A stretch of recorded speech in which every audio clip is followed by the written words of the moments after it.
Imagine going on a long-awaited vacation to recharge the batteries and reconnect with yourself. But instead of resting in peace and quiet, you get an invasion of fluffy aliens. Terrible, I know.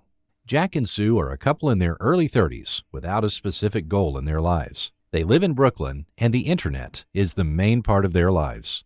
Both of them are spending so much time on it that they are slowly becoming slaves of the web. One night, they go to a party where they meet their friend Ralph. And through conversation, they find out that Ralph quit his banking job and decided to disconnect himself from technology. He is now making eco-surfing boards and enjoying his life. As the conversation continues, Ralph tells the couple that he has a cabin in the woodlands and that they can spend a few days there and recharge their batteries. The couple decides to take Ralph's offer because they need some time away from the internet and technology. On their way from the party, the couple talks about how they want to become a better version of themselves. Both of them agree that the vacation will really help them with that, and they get really enthusiastic about it. The next day, Sue and Jack call their bosses and ask for 1 week off, and Sue immediately gets fired. But that doesn't hit her hard, as she thinks it would be good to stop thinking about work during vacation. A new day arrives, and the couple gets ready for their trip and goes to the cabin. They make a short stop at a gas station to refuel. Jack tells Sue that they need to be offline these days so they can connect more with nature and break the shackles that the internet has put on them. Sue is uncertain if she can actually do that, but Jack encourages her to turn off their phones and be offline for a week until they come back. As they leave the gas station, we can see that something weird is happening in the sky. They arrive at the cabin, and both of them immediately feel the peace of nature. Later, they take a hike, and while Jack enjoys the view, Sue tells him that they should be working on their relationship. She pulls out a notebook with a to-do list. While Sue is reading it, Jack figures out that her list is from the internet, and that angers him a little because both of them had agreed to leave the internet behind. Jack tells Sue to just enjoy the vacation and everything will come naturally. They agree to go back to the cabin and make a campfire and chill. But Jack lacks some skills, so eventually they give up on the campfire. However, that doesn't ruin their vibe, and the couple enjoys the talk while looking at the night sky. Suddenly, they see a bunch of shooting stars, and Jack notices that one of them falls into the woods. The next day, we see a man running for his life through the woods. Jack and Sue go to a lake to relax, but Sue pulls out her notebook and forces Jack to do a reconnecting therapy exercise that she read about on the internet. At that moment, the man we saw running before gets killed in the distance. But the couple doesn't notice. Jack tells Sue that she needs to relax. He jumps into the water and heads to the cabin. Sue follows him, and in the cabin, they find a weird, fluffy ball. Sue tells Jack that it was there when they arrived and calls it a poof. They go to take a shower, and a small argument turns into a fight when Sue tells Jack that he accomplished nothing for 34 years of his life. That angers Jack, and he goes outside to chop some wood and calm down. Sue secretly turns on her phone and listens to several strange voicemails from her mother about giant rats infesting New York City that seem to consume ethanol. Jack returns to the cabin and he makes peace with Sue. They are completely open with each other, and their conversation ends with a healthy outcome. Suddenly, Jack sees something quickly moving near their window. The couple goes to investigate, but they find nothing. That night, the couple relaxes by drinking and playing cards. Jack starts talking about their future.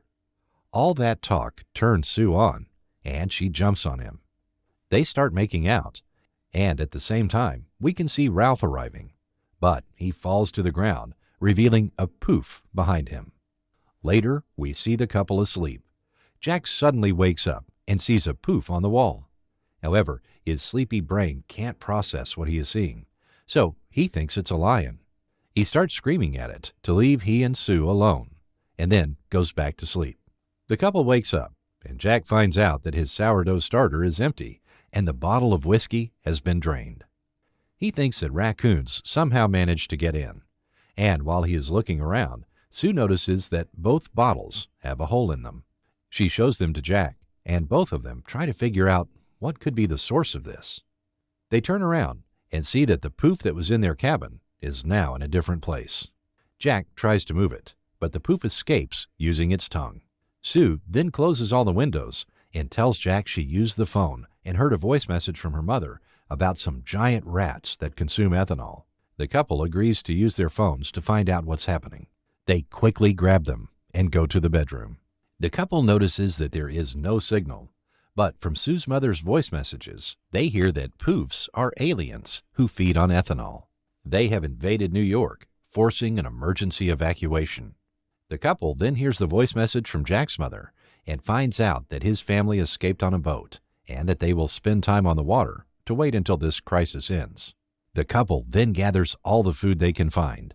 Jack also finds 2 bottles of wine, and he plans to use them as a distraction for aliens, if it's needed. Jack finds a rifle in the basement. He tries to use it just to get a feeling for it. He holds it in the worst possible way. But luckily, he doesn't lose an eye. The next morning, the couple wakes up and sees a poof in the living room. They quickly escape to a barn, where they find a Land Rover. However, Jack doesn't know how to drive a car with a manual transmission. Sue reveals that her ex taught her how to drive manual cars, and hops in the driver's seat. The couple then remembers that they forgot their food rations and the rifle in the cabin. They go back to get them.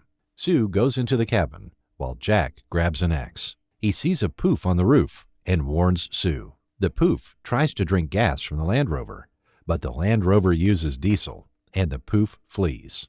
The couple leaves in the Land Rover with a plan to get to the city. As they drive through the woods, they come across another couple driving a truck, who is promptly killed by an alien. Recalling the alien's sustenance, Jack throws a bottle of wine at a distance to lure the alien into the woods. The scent of ethanol distracts the alien, which sprays a pheromone and hovers into the forest, clearing their path. As the couple passes the truck, they hear a baby crying. They stop, uncertain of what to do. So they start speculating if it's good to bring the baby with them, or if it's better to leave it in the truck until someone more reliable finds it. Ultimately, they decide to take it with them. They get the baby, but a woman hiding in the other truck emerges and holds them at gunpoint. Jack tells her that she can't leave the baby alone, and the woman replies that it isn't her baby, before driving off in the diesel-powered Land Rover, leaving the couple and the baby stranded in the woods. The couple grabs as many supplies as they can, and they continue their way on foot. Sue discovers the baby's birth certificate in the backpack they took from the dead family and finds out that the baby's name is Jack, too. They decide to call him Baby Jack. Baby Jack unloads himself. So the couple takes a quick break to change his diapers. At that moment, parental instincts manifest in both of them, and they start acting like parents. They change Baby Jack's diapers, and then they begin hallucinating due to the alien's pheromones. Jack loses himself quickly, but Sue manages to grab 2 needles of adrenaline from her backpack, and she injects Jack and herself. After some time, they wake up and find that the baby is missing.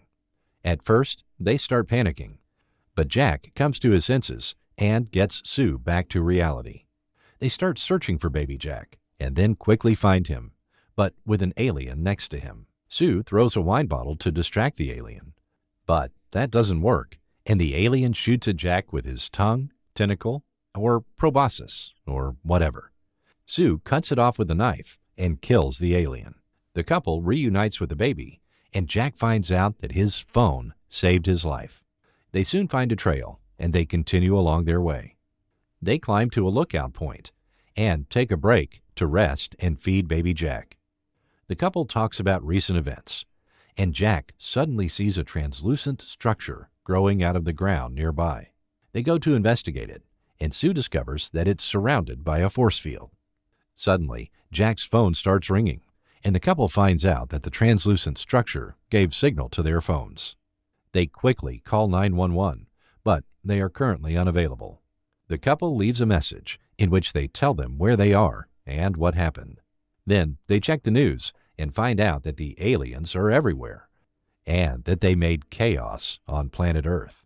The couple then notices that the translucent structure changed its shape, and that they are now trapped inside of it.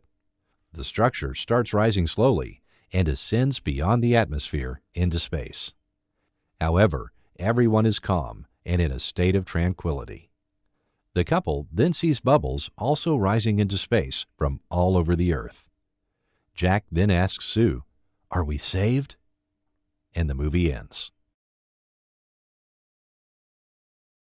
If you enjoyed this movie recap, make sure to hit the like button. And if you want to see more of these, subscribe to the channel and check out our other videos.